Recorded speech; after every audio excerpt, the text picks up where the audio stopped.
A'udzubillahiminasyaitonirrajim. Bismillahirrahmanirrahim. Assalamualaikum warahmatullahi wabarakatuh. Waalaikumsalam warahmatullahi wabarakatuh.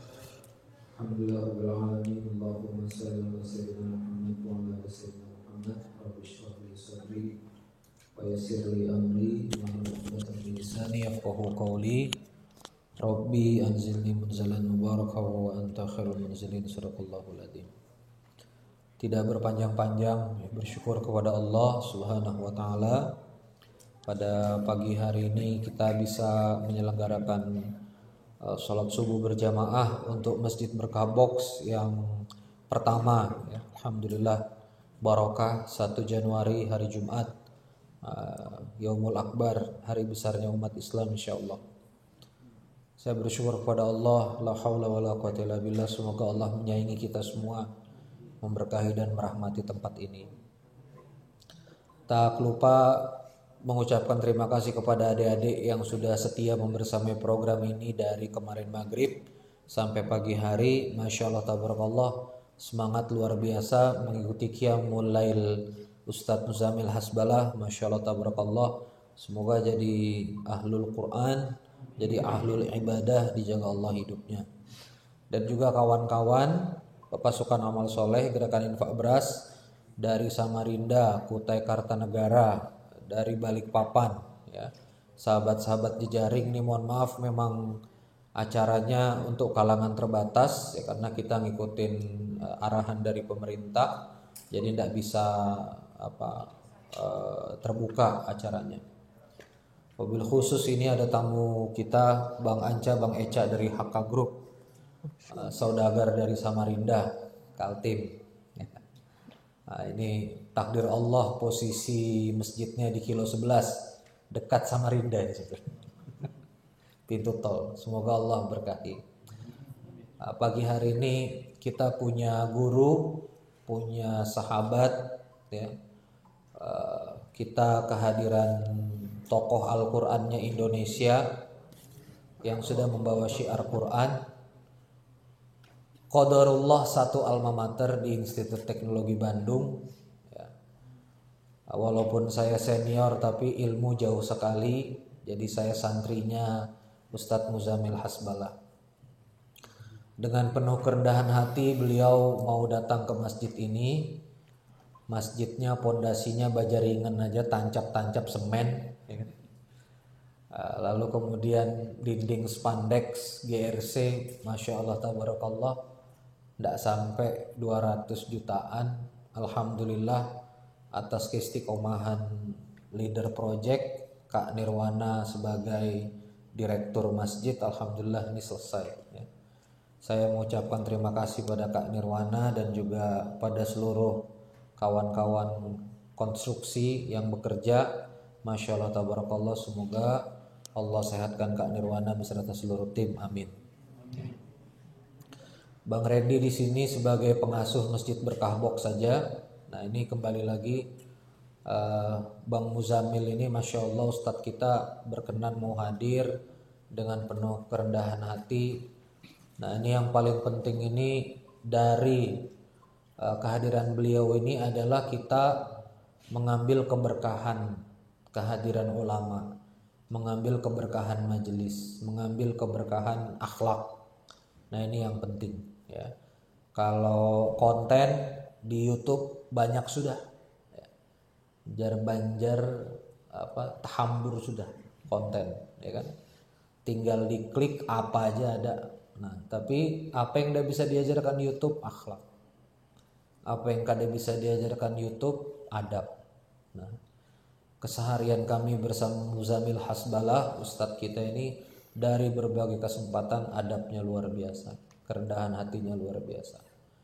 Beliau ini Instagram ndak kayak kita bang, ratus, masih Din ini juta, ya kan, 100.000 juta, ndak main-main. Tapi kemudian rendah hati, ndak merasa seleb. Ini yang mahal hari ini. Ya. Nah kalau guru kita sudah rendah hati, kita tahu akhlak, tahu adab. Ya, jangan sampai terbalik. Walaupun guru sudah mau datang, nah kita harus beradab dengan baik. Maka Salah satu adabnya adalah mari kita simak ya. Mari kita simak, mari kita benar-benar resapi. Ya, saya izin juga mendengarkan. Ya, saya duduk di sini bukan mengimbangi Muzamil karena pesan beliau pengen ditemenin aja. Mudah-mudahan tidak menuhin frame ini. Ya kan kalau di YouTube itu kan persegi, masuk kita yang gemuk begini kan penuh. Nanti tolong diatur, dikecil-kecilkan pang badan ini kalau begitu ya. Terima kasih, semoga Allah Subhanahu wa taala memberkahi. Shallu ala nabi. Waalaikumsalam warahmatullahi wabarakatuh. Assalamualaikum warahmatullahi wabarakatuh. Waalaikumsalam warahmatullahi wabarakatuh. Assalamualaikum warahmatullahi wabarakatuh.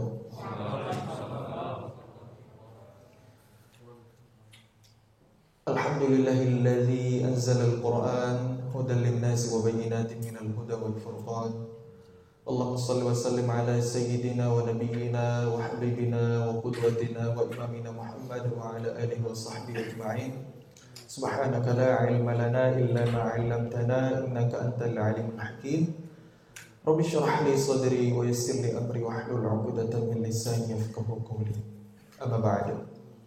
Alhamdulillah, puji syukur kepada Allah. Allah kumpulkan kita di tempat yang mulia, rumahnya, masjidnya, untuk sama-sama kita beribadah di sini. Kita niatkan i'tikaf dari semalam, salat maghrib berjamaah, salat isya berjamaah, salat tahajud berjamaah, salat subuh berjamaah, hadir lagi di majelis ilmu sampai syuruk insyaallah. Mudah-mudahan Allah catat sebagai amal soleh yang ikhlas karenanya, yang diterima di sisi Allah Subhanahu wa taala. Salat dan salam kepada idola kita, teladan kita, Nabi Muhammad SAW. Mudah-mudahan kita tidak pernah lelah untuk mempelajari sirah, perjalanan kehidupannya, untuk kita amalkan sunnah-sunnahnya, karena kita berharap kelak di akhirat kita terpilih di antara umatnya kelak yang mendapatkan syafaat. Amin ya rabbal alamin.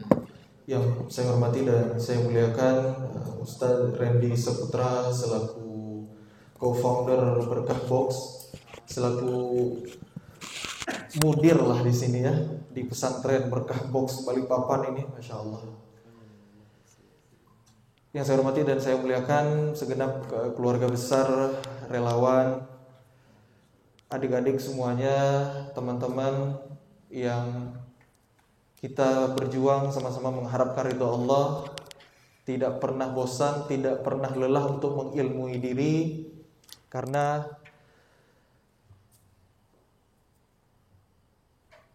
sekali lagi saya mengulang supaya jadi pengingat buat saya dan kita semua ya.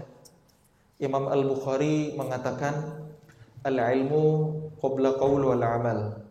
Ilmu itu harus ada sebelum kita berucap dan berbuat. Jadi sesuatu yang tanpa landasan ilmu, pertama, kalau itu ibadah bisa saja tertolak. Yang kedua, kalau itu program kita mengharapkan kebaikan, malah jangan-jangan yang datang adalah mudarat. Nauzubillahi min dzalik. Makanya penting sekali kita terus mengilmu diri kepada ulama. Kalau tadi Ustaz Randy bilang saya ini ulama, la haula wala quwwata illa billah. Ulama dari mananya? Dari segi mananya coba? Ulama arsitek baru S1 juga, belum bisa dibilang ulama-ulama banget kalau di arsitektur. Belum sampai doktor apalagi profesor gitu. Jadi kalau dibilang ilmu enggak ada. Boleh dibilang hampir enggak ada yang pakar saya ini. Mau dibilang pakar Quran, enggak juga. Bukan hafalan saya enggak mungkin 30 juz. Mungkin teman-teman lebih Masya Allah Qurannya, lebih fasih bacaannya. Ada yang udah punya ijazah sanad. Saya mungkin buat teman-teman hari ini yang punya syahadah bacaannya, wah ini Ustaz ini fasahatul lisannya kurang pas nih. Ada makhrijul huruf ini geser dikit nih kurang pas. Sifatul hurufnya kurang sempurna. Jangan-jangan ada di antara teman-teman yang merasa begitu. Dan memang gak masalah, karena saya juga merasa saya juga masih kurang gitu. Jadi dari segi kefasihan saya masih biasa-biasa aja.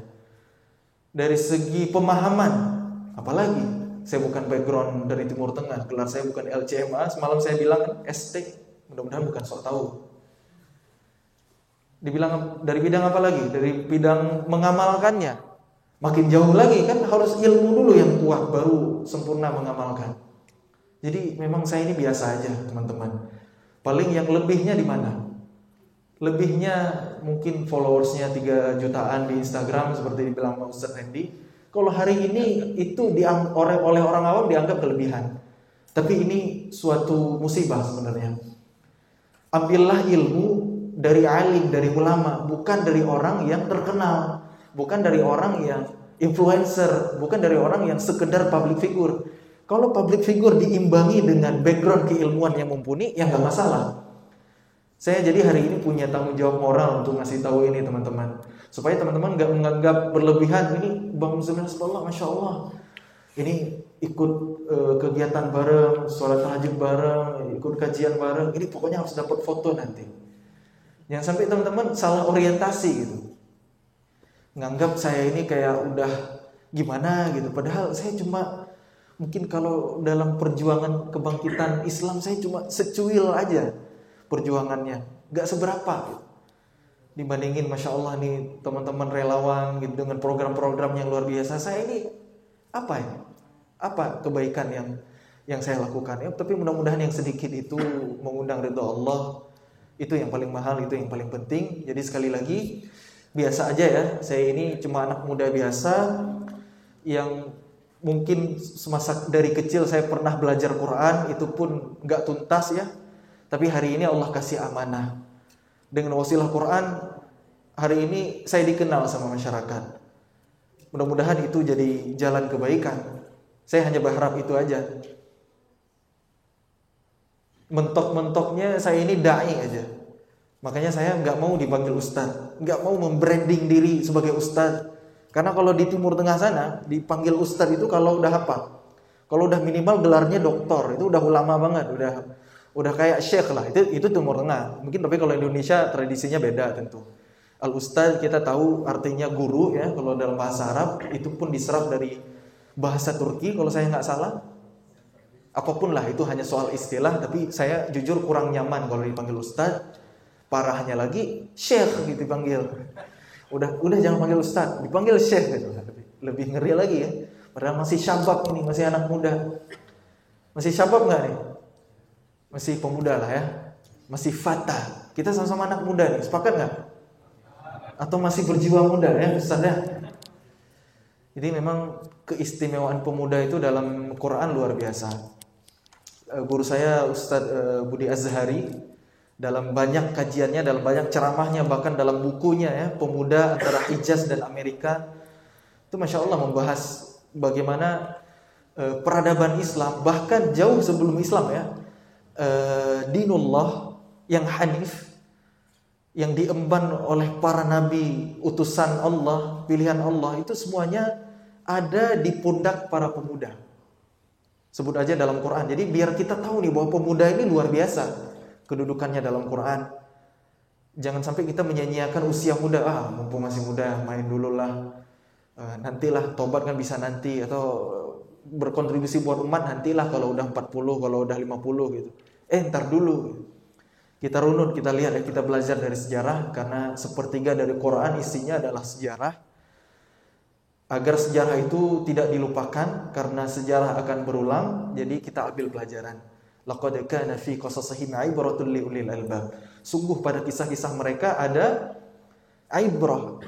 Abara itu artinya menyeberang. Mu'abir artinya jembatan.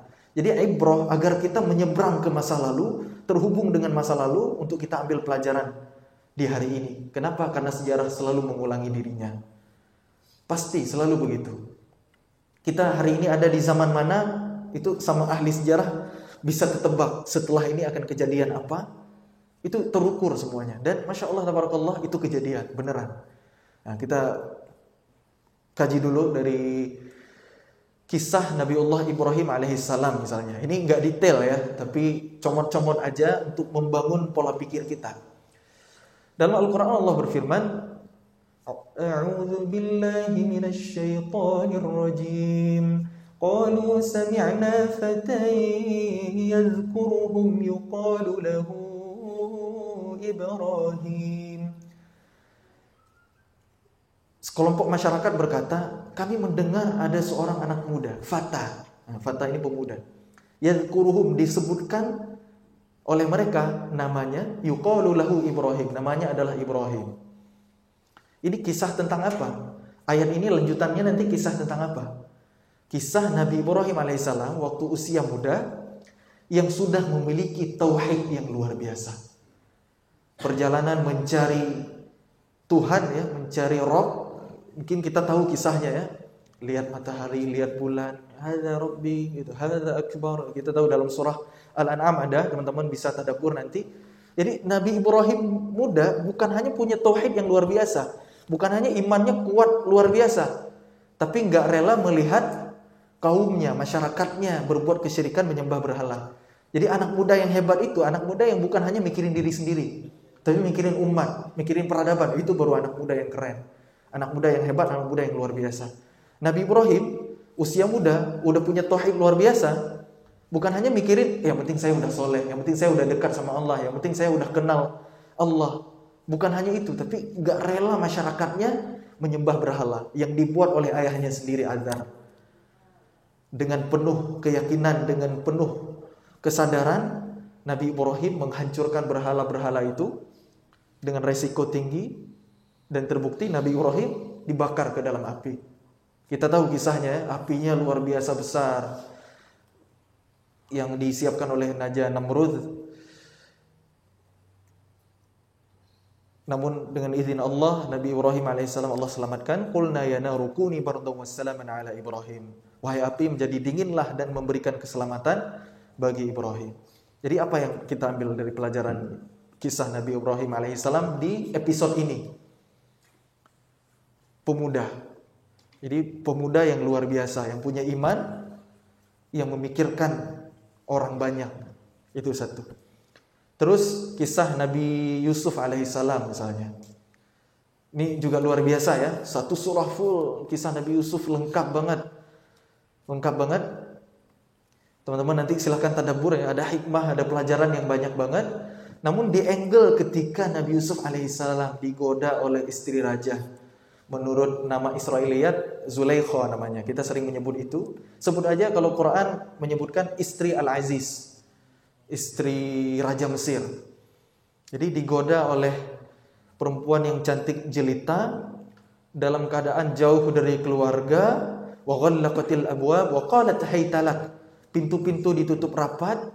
Usia muda, syahwatnya luar biasa. Yang ngajak perempuan duluan, aman. Jadi banyak banget alasan untuk membenarkan ajakan Zulaikha itu. Wa qala niswatun fil madinati imra'atul azizi turawidu fataha. Saat itu Nabi Yusuf berusia fata, pemuda. Tapi Nabi Yusuf yang berusia pemuda ini mampu berkata, qala ma'adzallah. Aku berlindung kepada Allah. Ini yang nyaris hampir enggak bisa diucapkan oleh anak muda hari ini barangkali kalau ada di posisi yang sama seperti Nabi Yusuf. Benar enggak? Itulah kualitas pemuda kita hari ini. Coba lihat Nabi Yusuf alaihissalam. Memang dibimbing oleh Allah dengan burhan, dengan bukti. Tapi yang mau kita ambil inspirasi pelajaran dari sini, usia muda, pemuda. Oke, kita cukupkan dulu kisah Nabi Yusuf. Kisah Ashabul Kahfi. Fityatun amanu bi rabbihim wa zidnahum huda. Fata lagi ya. Ashabul Kahfi, anak muda yang mereka udah nggak punya jalan keluar lain, nggak ada pilihan lain selain kabur dari kejaran Raja Dikyanus yang memaksa mereka untuk berbuat kesyirikan. Jadi mereka anak muda, mereka dakwahin dulu, mereka berjuang dulu. Tapi di saat nggak ada lagi pilihan lain, baru mereka melarikan diri, menyelamatkan diri dan berlindung di dalam gua. Allah tidurkan 300 ditambah 9 tahun. Kita bisa tadabbur tiap hari Jumat. Nah ini hari Jumat jangan lupa baca Al-Kahfi. Ada 4 kisah di dalamnya. Ada kisah Al-Kahfi, kisah dua pemilik kebun, kisah Nabi Musa dan Khidir. Nah ini juga pemuda. Wa idh qala Musa li fata. Nabi Musa dan seorang anak muda. yang nemeninnya. Nah, dan usia Nabi Musa juga masih muda waktu itu. Dan terakhir kisah Dzulkarnain, ini kisah yang luar biasa, kisah yang menjadi tantangan dari kafir Quraisy nanya ke Nabi karena mereka dapat kisi-kisi dari ahli kitab Yahudi, nantangin, wahai Muhammad, kalau kamu bisa jawab pertanyaan-pertanyaan ini kami akan beriman. Senang banget Nabi ditanyain kan, sampai-sampai Rasulullah lupa mengucapkan insya Allah. Allah tegur kan di tengah-tengah surah Al-Kahfi. Mereka tanya 2 pertanyaan, Allah jawab 4. Karena kisah-kisah ini kisah yang ditanya cuma Ashabul Kahfi dengan Dzulkarnain, tapi Allah tambahkan 2 kisah lagi, kisah 2 pemilik kebun. Ini untuk menyindir orang Quraisy. Mereka itu full service. Mekah lembah yang tandus, nggak tumbuh pepohonan apapun, tapi segala rizki, segala buah-buahan ada di sana sampai hari ini. Coba umroh, coba lihat di hotel bintang 5, makanan apa yang nggak ada di Mekah itu? Ada semua, full service, berkah doa Nabi Ibrahim alaihissalam. Warzuqhum minats tsamarat la'allahum yashkurun. Dan anugerahkanlah anak cucu keturunanku dengan rizki yang berlimpah, dengan buah-buahan agar mereka bersyukur. Jadi kisah 2 pemilik kebun ini nanti silakan ditadaburi. Ini sindiran buat orang kafir Quraisy.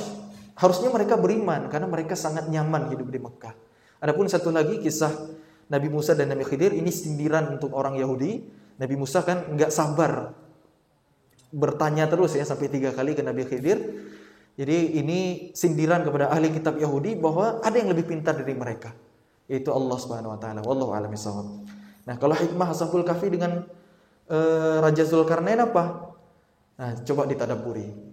Kalau tadabbur semua kita bisa, tapi kalau tafsir nggak boleh sembarangan. Harus sama ulama. Tapi kalau tadabbur silakan.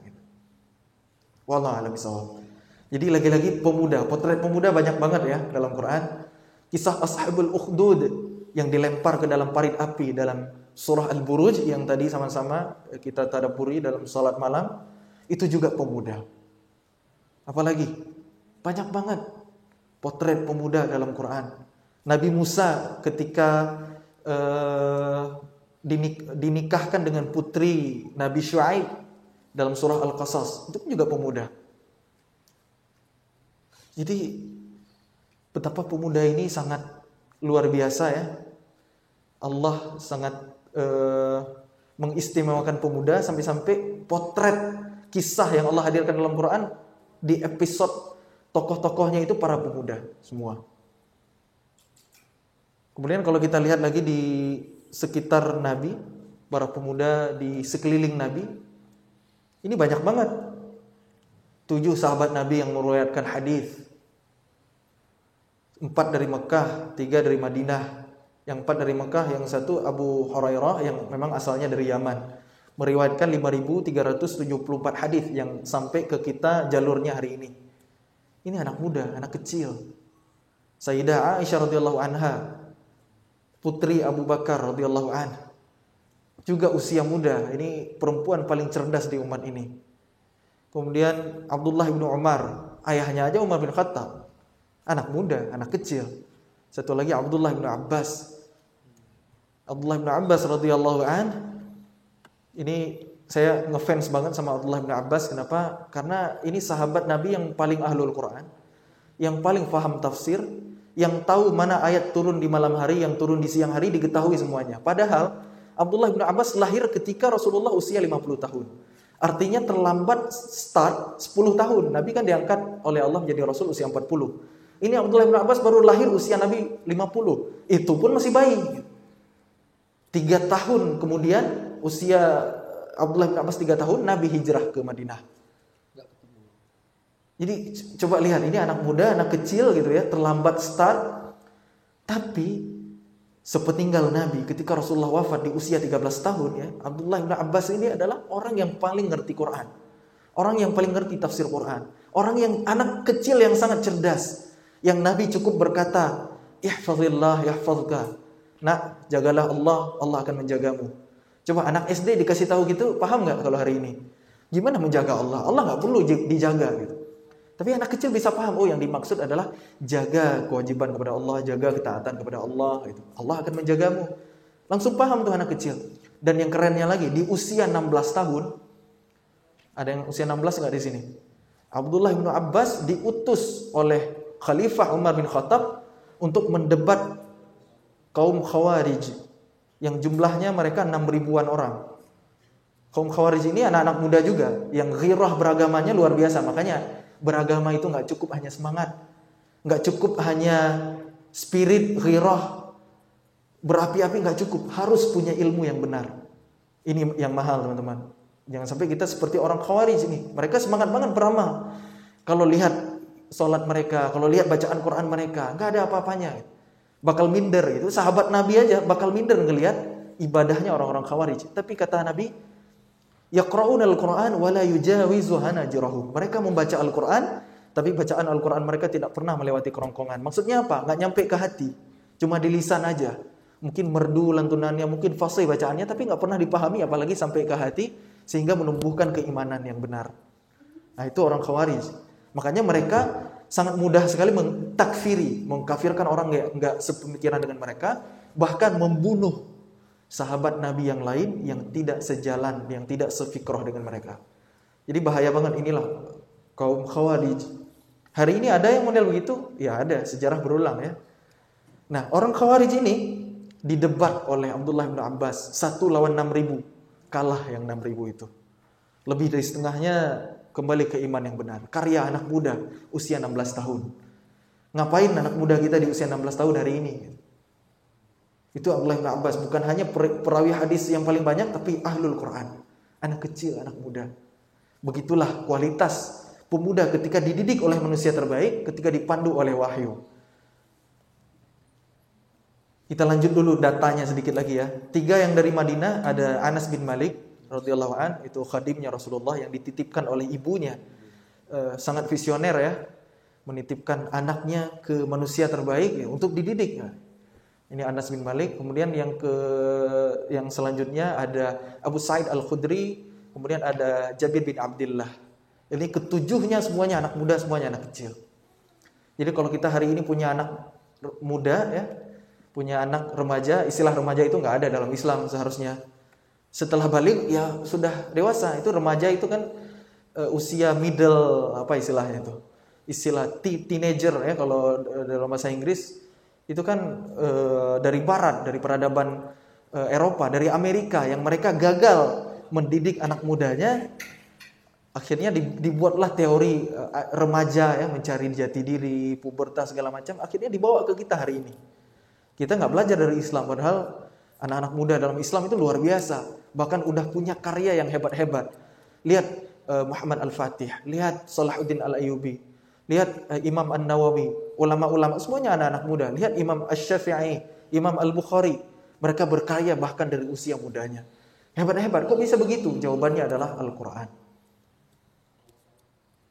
Dengan Al-Quran.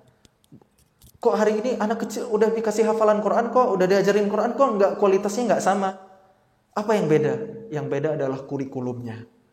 Makanya kalau kita mau menghadirkan kembali pemuda-pemuda yang hebat, kayak sahabat Nabi, sepanjang sejarah peradaban Islam, di berbagai daulah Islamiyah, maka yang harus kita tiru adalah kurikulum Rasulullah.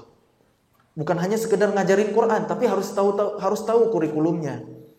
Salah seorang pakar sirah nabawiyah, Syekh Profesor Dr. Munir Khotban hafizallahu taala, beliau meneliti Al-Qur'an dari urutan turunnya. Bukan dari Al-Fatihah sampai An-Nas, tapi dari Al-Alaq dan seterusnya ya. Di antara surah-surah yang awal turun kan ada Al-Muzammil, ada Al-Muddathir, ada Ad-Duha dan seterusnya sampai An-Nas. Jadi beliau teliti surah-surah yang turun berdasarkan urutan wahyu. Ternyata beliau mendapatkan data yang luar biasa. Quran terbagi menjadi 3 tema besar. Begitu surah yang ke-38 selesai turun, masuk ke surah ke-39 yang Allah turunkan, rasanya berbeda, berubah temanya. 38 itu sepertiga dari 114, betul ya? Jadi 38 surah, 38 temanya beda-beda. Tema yang pertama islah an-nafs, tentang memperbaiki pribadi. Walladzi ba'atsa fil ummiyina rasulan minhum yatlu 'alaihim ayatihi wa yuzakkihim Ini kan di ayat kedua surah Al-Jumu'ah, tema tazkiyatun nas, bahwa Quran itu untuk menyucikan jiwa, wa yuzakkihim. Ini untuk memperbaiki pribadi, membangun keimanan, mengokohkan tauhid, memperbaiki akhlak, menyucikan jiwa dan seterusnya. Jadi itu tujuan utama Quran. Makanya kalau generasi ini melewati fase itu, melewati tahapan itu, hasilnya pasti beda. Bahkan naudzubillah min dzalik, udah diajarin Quran, udah dihafalin Quran, kok akhlaknya nggak bagus, kok nggak akhlaknya nggak Quran. Bahkan dia menggunakan Quran untuk meraih dunia, naudzubillah. Kok bisa ada yang model begitu? Karena melewati tahapan. Imannya belum tumbuh. Makanya kenapa para sahabat Nabi radhiyallahu anhum ajma'in hebat-hebat, mereka berkata, "Nata'allamnal iman qabla al-Qur'an." Kami belajar iman sebelum Quran. Maksudnya gimana belajar iman? Bukankah informasi tentang keimanan ada dalam Quran? Ya, betul. Ayat-ayat yang turun duluan ketika fase dakwah Nabi di Mekah, fase Makkiyah sebelum hijrah, itu ayat-ayat untuk membangun keimanan tentang akhirat, tentang surga. Yang tadi kita baca dalam surah di juz 30 itu kan ayat surah-surah Makkiyah umumnya semuanya, hampir semuanya Makkiyah, walaupun ada yang enggak Makkiyah, misalnya surah An-Nasr itu turun setelah hijrah. Meskipun turunnya di Mekah, tapi setelah hijrah maka itu disebut Madaniyah, wallahu a'lam. Jadi iman itu dibentuk dalam proses yang panjang, gak instan. Sebagaimana Nabi lebih lama berada di Mekah daripada di Madinah. 13 tahun dibandingkan di Madinah kan cuma 10 tahun. Lebih lama di Mekah. Menanamkan keimanan itu lebih lama. Baru nanti ketika di Mekah turun ayat perintah, turun ayat larangan. Itu gampang. Para sahabat langsung berkata, qalu sami'na wa ata'na. Kenapa? Karena keimanan mereka udah terinstal. Dan itu bukan hal yang instan. Ayat Makkiyah itu pendek-pendek, tapi jumlahnya banyak, pengulangannya. Jadi dialog iman dengan anak itu repetisinya harus banyak, harus sering-sering, tapi hal-hal yang sederhana. Dia makan, ini rezeki dari siapa? Dari Allah. Dia lihat bulan, kalau dia nanya, kok bulan begitu? Beginilah Allah menciptakan, nak. Gitu. Kok ini begitu? Gitu. Jadi kita hadirkan Allah, kita libatkan Allah, kita kenalkan Allah dengan Asma'ul Husna, nama-namanya yang mulia, yang baik, yang indah.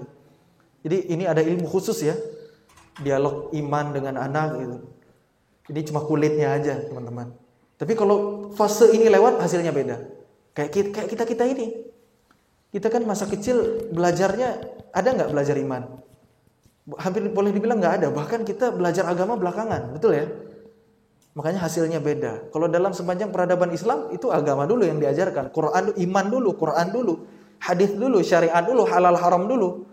Udah selesai dengan ilmu agama, baru belajar ilmu-ilmu yang lain. Makanya hasilnya hebat-hebat, luar biasa. Ilmu yang dikembangkan, baik itu sains, ilmu umum, selalu tujuannya adalah untuk memudahkan ibadah kepada Allah. Innama yakhshallaha min ibadihil ulama. Sesungguhnya hamba-hamba Allah yang paling takut kepada Allah adalah mereka al-ulama, para ahli ilmu, apapun ilmunya. Jadi kalau kita hari ini belajar ilmu, tapi nggak nambah rasa takut kita kepada Allah, ada yang salah dalam ilmu itu, atau ada yang salah dalam cara kita mempelajarinya, mungkin adabnya, atau mungkin niatnya. Pasti ada yang keliru. Kalau ilmu nggak membuat kita takut kepada Allah, apapun ilmunya. Ilmuwan dulu, ulama dulu yang ahli Quran, mereka udah selesai dengan agama, udah selesai dengan Quran. Mereka pelajari matematika misalnya, seperti Muhammad bin Musa al-Khwarizmi. Lahirlah teori algoritma yang sampai hari ini masih digunakan. Coba kalau algoritmanya Muhammad bin Musa al-Khwarizmi nggak ada di HP. Karena basisnya digital kan algoritma. 1010, bahkan angka 0 aja itu ditemukan oleh al-Khwarizmi. Sebelum angka 0 ditemukan, orang Eropa itu menghitung dengan angka Romawi. 1+1, 2+2, 3+3, 4 V I di belakang. Pakai kode gitu, simbol. Itu rumit, matematika nggak berkembang sepesat ketika angka 0 udah ditemukan. Algoritma gitu.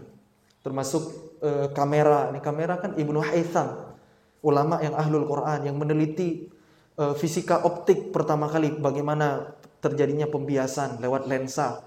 Bahkan orang pertama juga yang membedah anatomi mata manusia, mana pupil, mana retina, bagaimana prinsip kerjanya, itu ulama Islam yang kembangkan. Ibnu Haytham yang ahlul Quran. Karena mustahil ilmu sains dipelajari sebelum selesai Quran. Bahkan Quran itu menjadi sumber segala ilmu, sumber referensi tertinggi itu Quran. Kalau hari ini penelitian untuk membuktikan ayat Quran. Kalau dulu orang udah beriman dengan ayat Quran, udah yakin ini pasti benar ya, tinggal dikembangkan aja. Kalau ini masa mau diujikan? Ini kan kebalik gitu. Makanya jangan sampai kita baru mau beriman ke Quran setelah dibuktikan oleh sains. Siapa sains gitu ya? Kok hebat banget sains itu. La haula wala quwwata illa billah. Jadi gitu teman-teman. Dan ilmu-ilmu yang lain, ilmu kedokteran. Kita mengenal nama Ibnu Sina, terlepas dari para ulama mempermasalahkan akidah Ibnu Sina. Tapi yang jelas Ibnu Sina ini lahir dan besar di lingkungan ilmiah Islamiyah. Makanya luar biasa ilmunya di bidang kedokteran.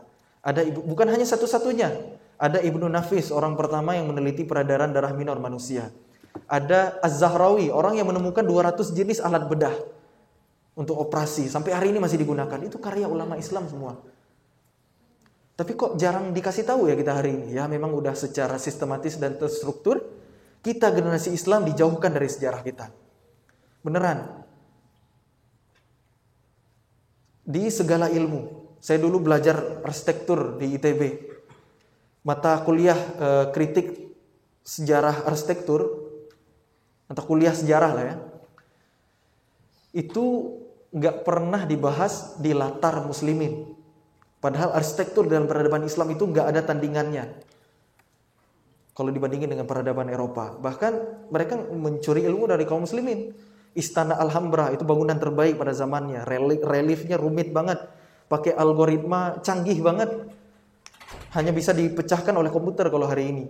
Ada air mancur yang bekerja dengan prinsip energi yang terus-menerus berubah. Itu wallahu alam. Hari ini nggak ketahuan gimana prinsip kerjanya. Bagaimana bagaimana Mimar Sina, arsitek Turki Utsmani yang menciptakan kubah masjid, nggak perlu sound system. Hari ini nih teman-teman bisa dengar suara saya karena pakai sound system, ada listrik. Zaman dulu nggak ada, tapi dengan kubah masjid bukan hanya fungsi struktural, tapi juga untuk fungsi akustik, interferensi konstruktif sehingga masjid yang besar banget, saf paling belakang bisa mendengar suara imam yang ada di mihrab. Itu teknologi. Kalau hari ini arsitektur ya udah sekedar impresi, sekedar indah, sekedar estetika. Kalau dulu fungsi dulu, itulah yang Islami. Fungsi, baru kemudian yang lain-lain, baru kemudian keindahan estetika. Itu peradaban muslimin yang mereka dekat dengan Quran, mengambil inspirasi dari Quran. Tapi hari ini kita dikit-dikit Barat, dikit Eropa, bahkan dihilangkan musliminnya. Banyak yang dimanipulasi. Contoh, siapa penemu pesawat terbang? Siapa? Wright bersaudara? Yakin? Versi barat. Itu versi barat. 1000 tahun sebelum itu Ibnu Firnas terinspirasi dari Abbas bin Firnas, terinspirasi dari surah Al-Mulk. Awalam yarau ila at-tayri fawqahum saffatin wa yaqbidun ma yumsikuhunna illa ar-Rahman. Tidakkah mereka memperhatikan bagaimana burung bisa terbang di udara? Siapa yang menahannya selain Allah yang Maha Rahman?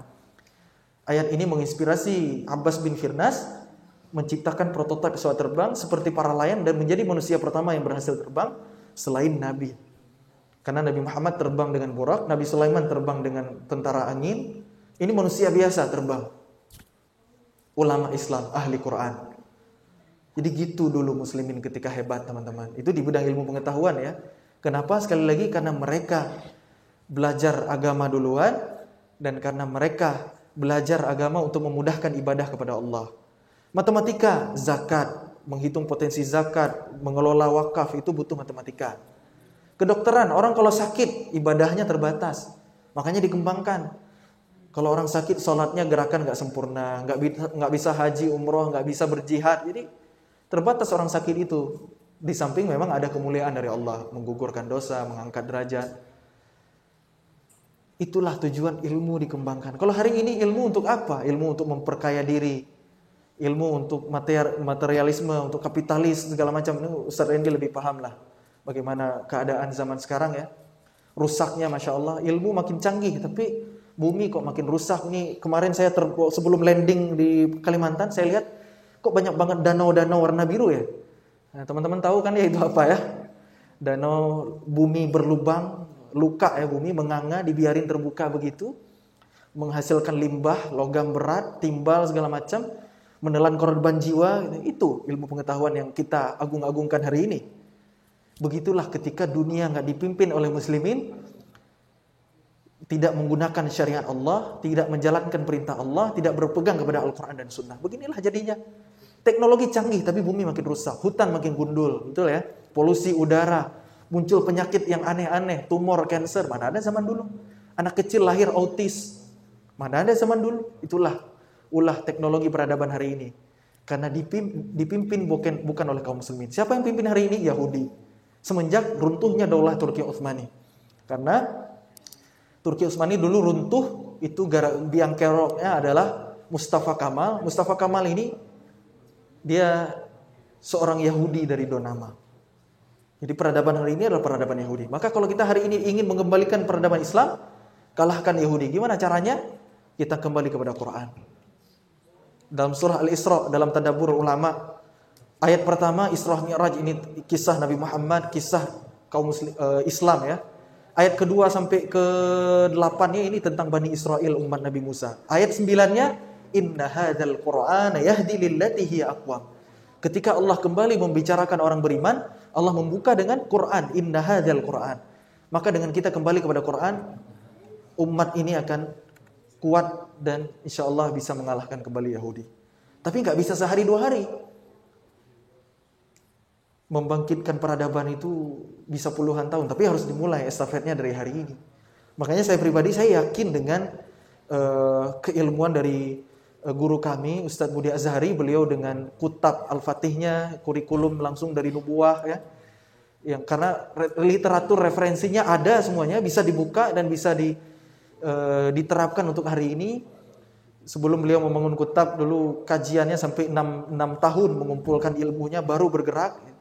Jadi baitul malnya juga sama gitu. Jadi makanya saya yakin untuk berkhidmat di guru kami ya masing-masing punya jalannya, tujuan kita sama. Tapi kalau saya sih yakinnya buat sesuatu itu harus dengan landasan ilmu. Karena saya ini belum punya ilmu, ya udah saya support aja program ulama gitu. Makanya kalau ditanya nih Bang Zamil udah bikin apa gitu, belum bikin apa-apa. Saya support ulama aja. Karena saya bukan ulama, saya bukan ahli ilmu. Jadi peradaban itu akan bangkit, teman-teman. Pertanyaannya ketika momentum itu datang, ketika momentum itu tiba, karena khilafah ala minhaj nubuwah itu pasti akan tegak kembali. Mau nggak mau, suka nggak suka. Kita hari ini setia kepada NKRI, betul. Bahkan NKRI juga diperjuangkan dengan darah ulama dan santri. Dan itu nggak boleh kita lupakan sebagai sejarah. Jadi saham umat Islam ini sangat besar untuk Indonesia. Kok hari ini umat Islam dipojokkan, dituduh intoleran, dituduh radikal. Sehat gitu ya. Jadi belajar sejarah agar kita tahu kebesaran kita untuk kita ulang kembali kejayaan itu. Jadikan kenangan sebagai panduan. Nah, itu salah satu tagline yang saya dapat dari guru saya Ustadz Budi Azhari.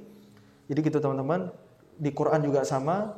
Intinya mari kita terus belajar ya. Kebangkitan itu akan datang. Pertanyaannya kita ada di gerbong perjuangan atau di gerbong penonton. Tugas kita adalah berjuang fi sabilillah, di jalan Allah. Gak harus sampai, gak ada tuntutan untuk nyampe. Mungkin bukan di zaman kita Islam ini bangkit, mungkin di anak kita atau di cucu kita, tapi harus kita mulai dari hari ini. Dan hal yang paling logis untuk menghadirkan kembalinya peradaban adalah berjuang di bidang pendidikan. Karena kalau kita hari ini ngandalin kurikulum hari ini, kurikulum sekuler, mohon maaf gitu. Orang pintar agama nggak ngerti umum, orang ngerti umum nggak ngerti agama. Kebelah, kebagi.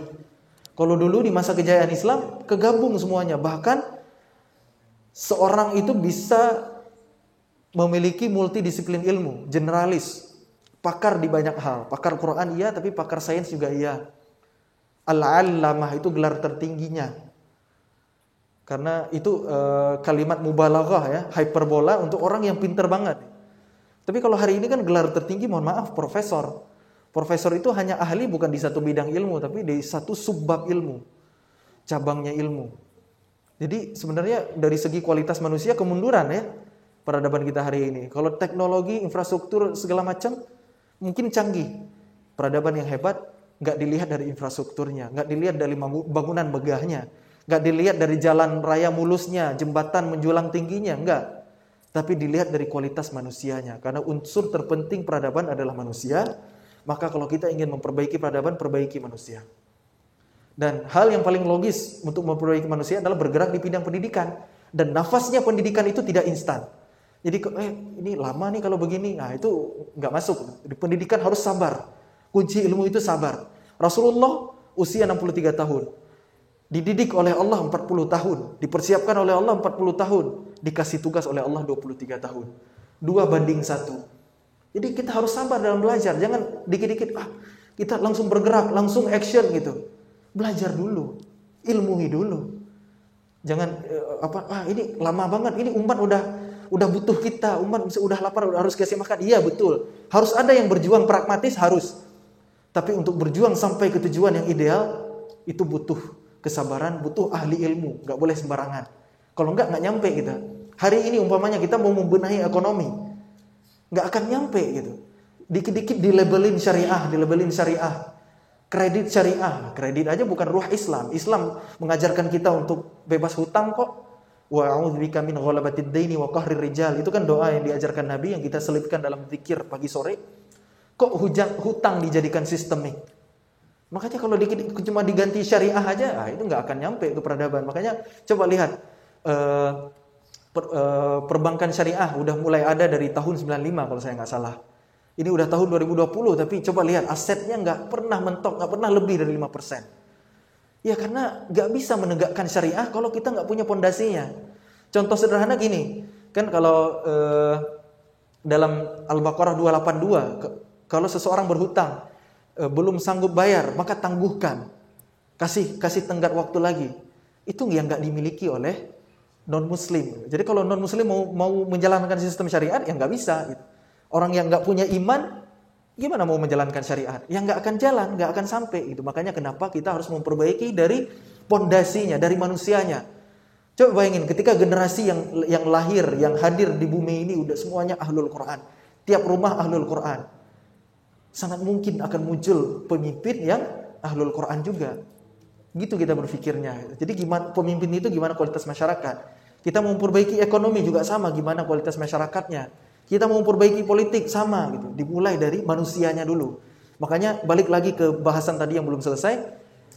Isi Quran itu ada 3 tema besar. Yang pertama islah an-nas, memperbaiki manusia dulu, memperbaiki diri. Yang kedua islah al-mujtama', memperbaiki masyarakat. Baru yang ketiga islah ad-daulah, memperbaiki negara. Itu urutannya. Kalau urutannya nggak kita penuhi, nggak kita lakukan step by step, hasilnya beda. Kita masak, bikin roti, ingredientnya sama, komposisinya sama, tapi masukinnya beda, hasilnya masih beda. Begitu juga di peradaban ini. Maka yuk terus kita ilmui diri, yuk kita support ulama yang hanif, yang memang punya ilmu, yang punya kapasitas. Kalau saya hari ini yakinnya ke Ustaz Budi Azhari, silakan bergerak ya teman-teman. Punya ulama, punya guru, jangan kita bergerak hanya modal semangat, tapi terus ilmui diri, jangan pernah bosan untuk belajar teman-teman. Apalagi dengan Quran ini, lautan luasnya ilmu Al-Quran ini gak akan pernah habis untuk kita selami. Terus belajar, karena menjadi ahlul Quran itu proyek seumur hidup. Proyek seumur hidup. Udah hafal, masih ada tuntutan untuk tadabbur, untuk mempelajari tafsir, untuk mengamalkan, untuk memurajaah. Gak ada habisnya, jadi menghafal Quran bukan tujuan akhir, tapi itu baru awal dari segalanya. Sebagaimana dulu peradaban-peradaban muslimin yang ahli ilmu, mereka mengawalinya dengan menyelesaikan Quran bahkan di usia kecilnya, di usia mudanya, kemudian baru mereka kembangkan menjadi ke ilmu-ilmu yang lain yang bermanfaat untuk umat ini bahkan sampai hari ini. Wallahu a'lam bishawab. Mungkin itu aja sharingnya. Kalau dikasih waktu sampai zuhur, Masih terus saja saya ngomong, mohon maaf ini. Saya kebanyakan ngomong karena ilmu saya kurang. Jadi makin banyak ngomong sebenarnya itu indikasi ilmu yang sedikit. Beneran. Karena kalau ilmunya luas, matang, bijaksana gitu. Jadi ngomong sedikit seperti Rasulullah yang punya kemampuan jawami' al-kalim. Ngomongnya ringkas tapi maknanya luas. Kalau saya ini udah ngomong panjang kali lebar kali tinggi jadi volume, mohon maaf ini. Jadi karena saya manusia biasa, ilmunya terbatas, makanya ngomongnya banyak. Yang banyak yang diomongin memang segini aja adanya gitu. Gak bisa lebih banyak lagi. La haula wala quwwata illa billah. Semoga Allah selalu memberi petunjuk kita kepada ilmu yang paling dekat dengan kebenaran, dan yang ilmu itu menuntut kita dua hal, mengamalkannya, menyampaikannya. Allahumma inna nas'aluka ilman nafi'a wa amalan salihan mutaqabbala. Amin ya rabbal alamin. Barakallahu fikum. Saya kembalikan lagi ke Ustaz Randy. Fadhal.